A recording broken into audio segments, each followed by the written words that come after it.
ఒక చిన్న గ్రామంలో గోదావరి తీరానికి దగ్గరగా ఎన్నో ఎలుకలు గుంపులుగా నివసించేవి.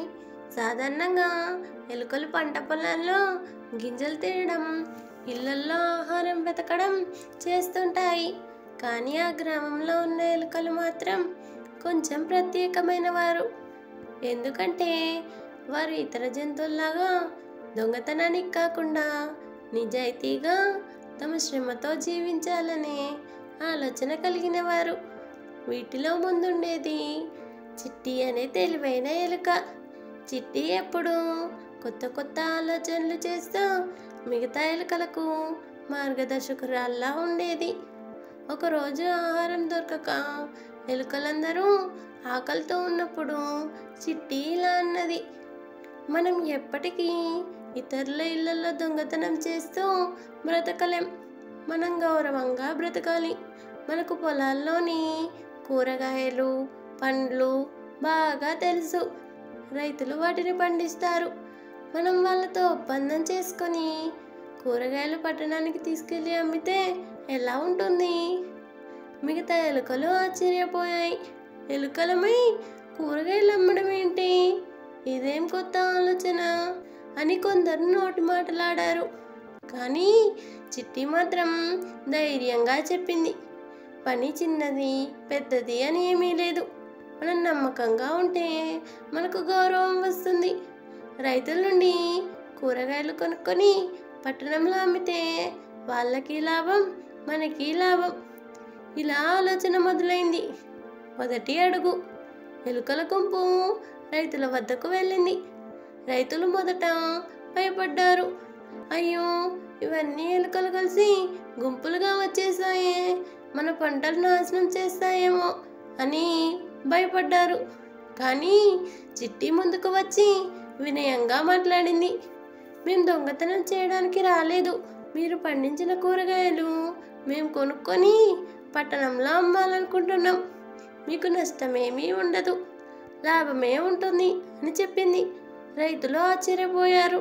కానీ ఎలుకల మాటలలో నిజాయితీ కనిపించింది. అందుకే వారు ఒక చిన్న పరీక్షగా కొద్దిగా టమోటాలు, వంకాయలు ఇచ్చారు. ఎలుకలు గుంపులుగా కలిసి కూరగాయల్ని పట్టణానికి తీసుకెళ్ళాయి. వాళ్ళంతా చిన్న చిన్న బుట్టలు తయారు చేసుకున్నారు. కొందరు లాగుతూ, కొందరు మోస్తూ పట్టణం చేరుకున్నారు. పట్టణంలోని సవాలు. పట్టణంలోని జనాలు ఎలుకలు కూరగాయలు అమ్ముతుంటే మొదటగా నవ్వుకున్నారు. ఇవేమిట్రా, ఎలుకలు కూడా వ్యాపారం చేస్తున్నాయా అని చిన్నబుచ్చారు. కానీ ఎలుకలు మాత్రం ఓపికగా కూర్చొని వినమ్రంగా కూరగాయలు అమ్ముతూ ఉండిపోయాయి. ఒక వృద్ధురాలు వచ్చి టమాటోలు కొన్నది. బాగానే ఉన్నాయి, మీరు నిజంగా శ్రమపడి తెచ్చినట్లున్నారు అని అభినందించింది. ఆమె మాటలు విని మరికొందరు కూడా ఆసక్తిగా కొనసాగారు. అలా మొదటి రోజే ఎలుకలు అన్నీ అమ్మేశాయి. రైతులకు డబ్బు ఇచ్చి తమకు కొంత మిగుల్చుకున్నారు. అభివృద్ధి దారి. రోజులు గడిచే కొద్దీ ఎలుకల వ్యాపారం విస్తరించింది. వాళ్ళు కూరగాయలతో పాటు పండ్లు కూడా తెచ్చి అమ్మడం మొదలుపెట్టారు. పట్టణంలోని జనాలు వారిని ఎలుకల వ్యాపారులు అని పిలుస్తూ గౌరవించడం మొదలుపెట్టారు. ఎలుకల సమాజంలో మార్పు వచ్చింది. ఇంతవరకు దొంగతనం చేసి తినేవారు ఇప్పుడు గౌరవంగా సంపాదించి తింటున్నారు. వారి పిల్లలు కూడా ఆకలితో బాధపడకుండా సంతోషంగా ఉన్నారు. చిట్టి ఆలోచన వల్ల ఎలుకల జీవితం పూర్తిగా మారిపోయింది. ఈర్ష్య మరియు పరీక్ష. కానీ అందరికీ ఇది నచ్చలేదు. కొంతమంది కుక్కలు, పిల్లులు ఎలుకలు మనకంటే బాగా సంపాదిస్తున్నాయి, వీటిని ఆపాలి అని కుట్ర పన్నారు.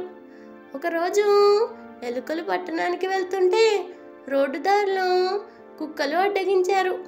మేము చెప్పకుండా మీరు కూరగాయలు అమ్మకూడదు, ప్రతిరోజు మాకు పన్ను చెల్లించాలి అని బెదిరించారు. ఎలుకలు మొదట భయపడ్డాయి. కానీ చిట్టి ధైర్యంగా సమాధానం చెప్పింది: మేము దొంగతనం చేయడం లేదు, రైతుల దగ్గర కొనుక్కొని అమ్ముతున్నాం. మాకెందుకు పన్ను?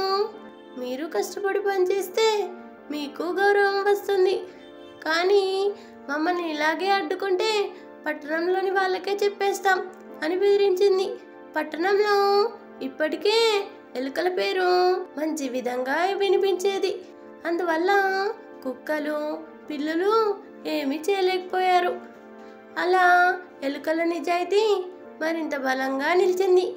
ఎలుకల సంకల్పం. ఇక ఎలుకలు ఒక పెద్ద సంకల్పం చేసుకున్నాయి.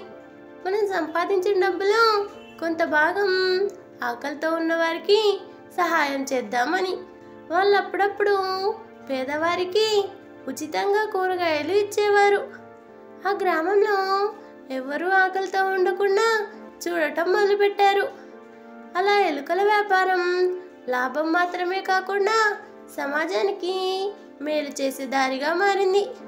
ఈ కథ మనకు చెప్పేది ఏమిటంటే, నిజాయితీతో కష్టపడి పనిచేస్తే ఎవరికైనా గౌరవం వస్తుంది. చిన్నవాళ్ళం, బలహీనులం అని ఎప్పుడూ తక్కువగా చూడకూడదు. మనం సంపాదించిన దాన్ని మనకే కాకుండా సమాజానికి కూడా ఉపయోగిస్తే అందరి జీవితాలు సుఖమయం అవుతాయి.